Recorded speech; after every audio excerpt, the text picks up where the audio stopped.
Olá, pessoal! Estamos de volta com mais um Ligados na Palavra. Estamos nessa segunda temporada com um programa diferente e trouxemos aqui para vocês a psicóloga, doutora Cleride Matos Leão.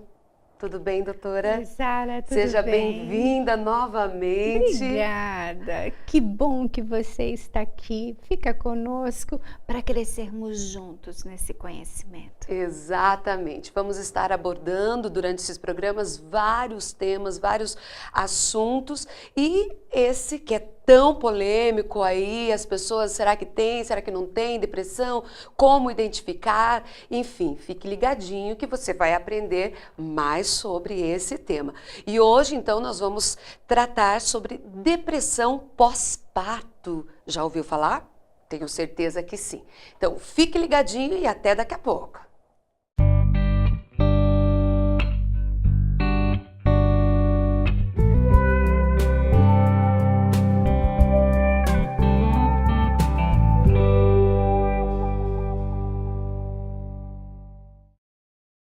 Muito bem, estamos de volta e vamos iniciar o nosso tema de hoje. E para iniciarmos bem, vamos pedir as bênçãos do céu para esse programa. Doutora, mais uma vez, pode orar conosco? Querido Pai, diante de nós estão todas as nossas impossibilidades, diante de nós estão as nossas lembranças mais terríveis, mas diante de Ti estão as possibilidades de ver no emaranhado de todas essas emoções retardadas a possibilidade do Senhor agir se nós consentirmos com isso. Fica conosco, transforma nossas vidas, transforma principalmente, Senhor, as nossas emoções, pelo amor em nome de Jesus. Amém. Amém. Vamos começar o nosso tema de hoje, depressão pós-parto. Você já ouviu falar? Conhece alguém que teve depressão pós-parto? Ou você acha que é mera cuidado ou que a pessoa está exagerando um pouco? Vamos conhecer um pouquinho mais sobre esse tema muito importante. Por que, doutora, depressão pós-parto? O nome da depressão já determina, né, o que acontece, em que momento inicia o start da depressão. Para algumas pessoas pode ser preguiça, pode ser ruindade, pode ser loucura, tá? E eu já ouvi muitos termos e muitas pessoas julgando, condenando, sentenciando, baseado na sua ignorância, no seu não saber. Depressão pós-parto não é preguiça de atender a criança de madrugada, não é falta de vontade de amamentar quando seca o seio, não é desprezo pelo bebê ou pelo choro do bebê, não é irritação excessiva diante de um bebê que não tem nada a ver. É uma doença. E como tal, precisa ser tratada como uma doença. Então, a depressão pós-parto é um grito, um pedido de socorro. Por favor, olhem para mim. Durante a gravidez, a mulher vai perdendo aos poucos a identidade. Ela deixa de ser mulher com as suas características, com a sua vontade, com seus exageros até, com as suas vaidades. A gravidez, ela tem 9 meses para ir tirando da mulher as características de mulher e colocando nela velocidade, peso e estrutura de mãe. Nós precisamos perder a identidade de filha para sermos mães. Mas no início está tudo bem. De repente o meu corpo começa a se deformar ou transformar. Né? Algumas pessoas, eu estou com o meu corpo deformado. Não é isso. Não é essa palavra. Eu estou com o meu corpo em transformação.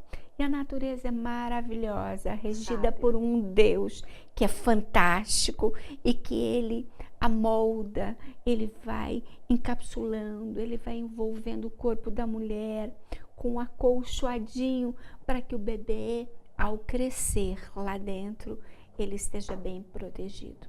Mas de repente, com a tecnologia de hoje, as pessoas com 3 meses de gestação já sabem o sexo da criança.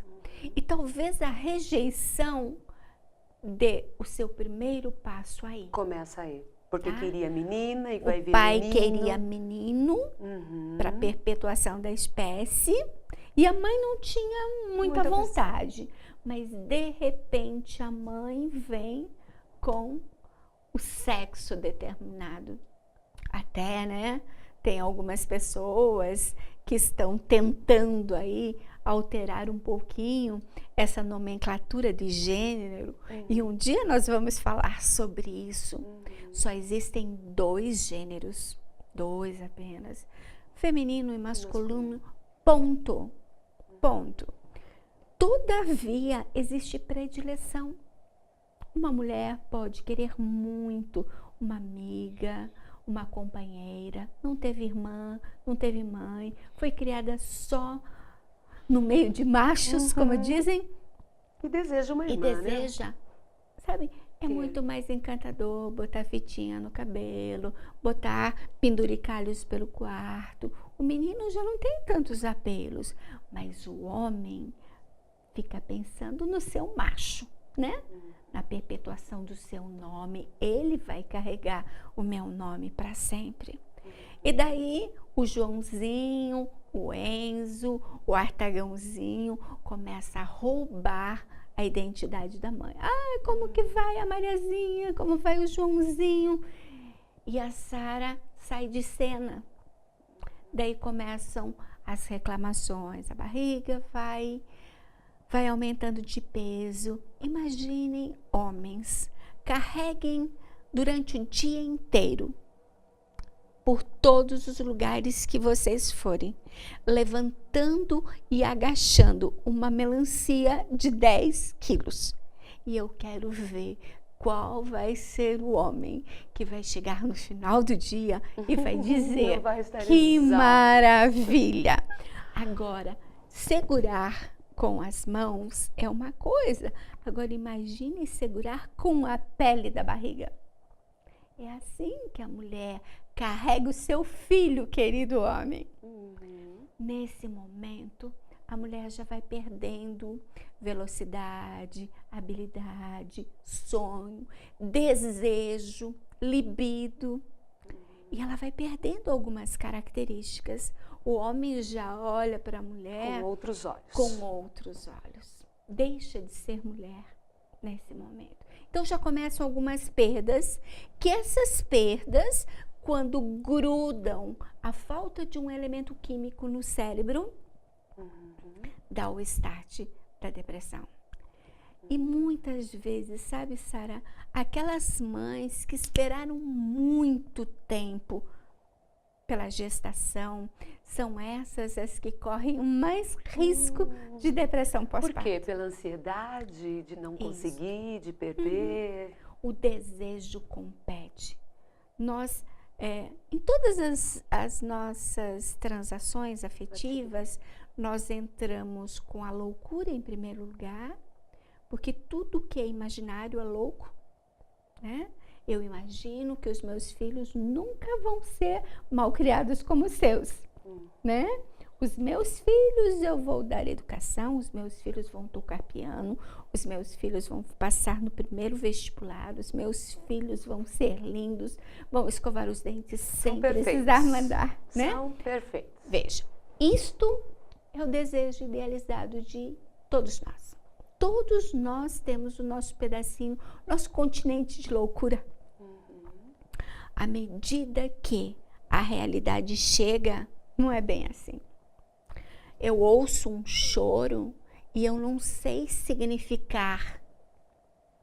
Esse choro é de fome, esse choro é de dor, esse choro é de sono, esse choro é de manhã? O que está doendo, o que precisa trocar, Não enfim. sei. E a mãe começa a ser gerada uma ansiedade enorme dentro dela e ela fica... Chega um momento que o suporte dela se rompe. Entendo. Tá? O suporte dela se rompe. Essa ruptura de suporte não é só por essas variáveis circunstanciais, mas é porque o suporte dela já estava vencido antes. Tem algo que possa se fazer durante a gravidez para evitar isso? Tá. Ou não existe? O histórico da mãe contribui muito para esse diagnóstico precoce. Se eu tenho um histórico da minha herança genética, se eu fui gestada nesse útero, se a minha mãe teve essas características e quem cuidou de mim foi minha avó, e quem cuidou de mim foi a tia, e quem cuidou de mim foi a babá, nós já podemos colocar um ponto de interrogação bem grande. Isso só o lado da mãe. Só. Do pai, Tá. não importa Não. se teve quadros de depressão. Não. Então, esse histórico da mãe é aquela bagagem que eu trouxe no primeiro programa, né? Nós chegamos no mundo, recebemos uma malinha e a gente vai colocando. Enchendo. Algumas coisas já vêm na mala, né? Eu não posso trocar no meio do caminho, eu não posso trocar de mala. Então, tem algumas coisas, o tamanho da mala, quem confeccionou a mala, já vem na marca. E à medida que o tempo passa, eu vou colocando outras coisas. Então, 50% do nosso histórico já vem... Genética da família, Isso. da mãe. Tá. Eu não tenho como alterar. Mesmo que eu tenha um nome Becker, que significa padeiro em alemão, e eu seja filha de um alemão de olhos azuis, onde ficaram os meus olhos azuis? Onde ficaram os meus olhos? Mas os meus olhos azuis, invisíveis para a tela, contribuíram para os olhos azuis da minha neta? Então veja, você que conhece a Pietra, a Duda, se eu não tivesse tido na minha herança genética esse componente, minhas netas não poderiam ter esses olhos. Ok? Então vai precisar cruzar o componente daqui do pai, o componente da mãe, para formular um terceiro elemento.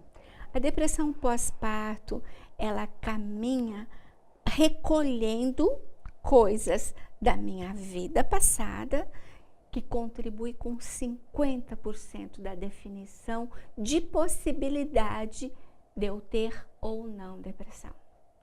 A terapia te identifica quais foram as mazelas que esse abandono inconsciente da mãe contribuiu para que você tivesse uma imagem distorcida do real em relação ao afeto da sua mãe por você. Então daí eu já começo a te preparar, querida, sua mãe não tinha isso para te dar. Isto era a doença que estava nela, que contribuiu dessa forma. Você pode perdoar a sua mãe. Sabe como que você atribui a ela um abandono sem que ela tenha o direito de mostrar o saber a respeito? Antigamente as pessoas não sabiam disso. Muitas mães, até o dia de hoje, abandonam seus filhos, colocam na sacolinha, jogam no rio. E é porque não amam? Não. Matam, né? Matam. Já teve várias, sabe? Aí. Jogam pela janela, né? Por quê? Porque estão adoecidas. Tá? E quem somos nós para julgar essas mães, né? E o pior é que a gente julga, Sara. E quem julga é o não saber. Porque a partir do momento que você tem um pouquinho de saber, você já identifica os perigos. Quando a gente tem um saber mesmo que precário, a gente já mostra para os filhos os perigos. A gente vai para a bibliografia, hoje a gente vai para o tio Google, né? E coloca lá o que significa tudo. Isso. Ei, tá faltando elemento químico no seu cérebro. E daí algumas mães, orientadas por alguns antecessores, dizem assim: como que você vai deixar de amamentar o seu filho? Melhor é amamentar o seu filho do que tomar remédio. Não, mãe. O seu filho vai crescer saudavelmente com o ninho, com o leitinho da vaca, leitinho da cabra, leitinho de soja, leitinho do que for necessário. Mas você precisa de tratamento. Você sem tratamento, você vai tirar do seu filho a coisa mais preciosa que tem. Eu acho que aqueles momentos pós, né, a criança precisa bastante, o cheirinho, estar com você. E daí, se você não está bem, estar com depressão, você não vai querer nem pegar no colo, não vai estar querendo estar com o seu bebê. E não então, é querer e poder, né? Você não tá tem doente, condição, né? Sabe? Os seus braços não têm abraço, sabe? Os seus dedos, a sua mão não tem carinho, não tem interesse. A criança passa a te causar pavor. Uma insegurança total. De saber se vai conseguir cuidar de um ser tão frágil, né? E o pior, que a culpa gera raiva. Então as pessoas chegam e dizem: você tem que cuidar do seu filho, você tem que fazer isso. Como assim? Todo mundo faz. Todo mundo tem dor de parto, todo mundo racha peito, todo mundo tem que acordar de madrugada para amamentar. Queridos, quando você fala de todo mundo, você está falando de uma mentira. Você não conhece todo mundo. De que mundo você está falando? Agora, o universo de uma mãe é único. E nós temos que contemplar esse universo com as características da sua história e com as características da sua necessidade. Se eu necessito nesse momento de um componente químico que vai me ajudar a atravessar esse período, vamos usar. 2 anos no máximo, eu já estou de volta, me aproximando do meu filho, começando a cuidar dele. Enquanto isso, a criança pode ser cuidada por quem quer que seja. Tá? A criança não sente a necessidade. Agora, a criança vai sentir se a mãe foi forçada a cuidar da criança. Tá? Então, como nós podemos colaborar, ajudando, fazendo com que a família esse lugar e as doenças precisam ser tratadas como doenças, não como birra ou como desumanidade. Exatamente. São temas aí interessantes, importantes para você que tem alguém, né, na família, ou você até mesmo que pensa em engravidar. Não pense que isso nunca vai acontecer comigo, né? Pode acontecer. E assim você sabe como tratar, como procurar ajuda, né? Porque precisa tomar remédios, às vezes precisa de uma terapia e assim por diante. Né? De um exercício. Atividade física é muito importante, né? Atividade física, a luz solar, a troca de pensamento, a literatura de apoio, né? O canto, tá? Existe um não saber em relação a isso, né? Na minha época, as pessoas diziam assim: quem canta seus males espanta. E a gente repetia essa frase sem entender por quê. Nós temos uma glândula bem aqui, no finalzinho da mandíbula, que quando você canta, ela secreta endorfina, serotonina. Olha, que interessante. Então, vamos cantar mais, né? Como é importante. Quanto mais você cantar. Aqui, no finalzinho, no meio da nossa nuca, bem nesse buraquinho que a gente tem aqui, nós temos uma glândula que chama glândula pineal, que ela fabrica, é aqui que acontece a fábrica de serotonina, tá? E essa glândula, ela só trabalha com luz solar ou com superaquecimento. Então, como é importante nós tomarmos sol, como é importante nós fazermos exercício físico. Porque quando a gente vai fazer exercício físico, quando a gente vai pro Parque Barigui e a gente começa a andar, a primeira coisa que a gente faz é isso aqui. Prender o cabelo. É levantar o cabelo. Você tá com calor, tá Veja, suando. começou a esquentar a sua pineal. Nesse momento você começou a trabalhar.